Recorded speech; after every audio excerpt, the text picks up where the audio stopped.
আমাকে এক ভাই কমেন্ট করছেন, ভাই আপনি এদের বিরুদ্ধে একটু কথা বলেন। আমার উপরে থাকা ভাইয়ের একটা কমেন্ট দেখুন। ভাই দালালদের বিরুদ্ধে কি বলবো?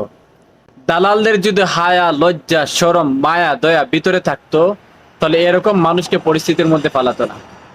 আপনাকে দেশে থাকতে বলবে। আপনি যদি সৌদি আরবে আসেন বা বাহরাইনে আসেন, ওমান কুয়েত যেখানে যান, আপনার প্রথম মাসে আপনার স্যালারি থাকবে প্রায় 70 প্লাস 80 প্লাস থাকতে পারে।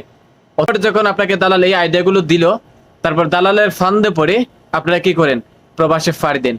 প্রবাসে আসার পর ফাইসা যান।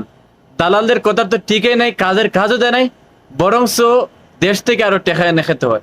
তাহলে দালালদের একটি কথা বলতে চাই, দালাল তোমাদেরকে সাটাই অতি শীঘ্রই আসছে। ধৈর্য ধরো।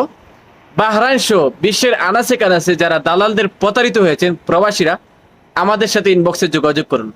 হতে পারো ইউরোপ বা যে কোনো দেশে আপনি দালালদের কাছে প্রতারিত হচ্ছেন, তথ্য ডকুমেন্ট সবকিছু দিয়ে আমাদেরকে সাহায্য করুন।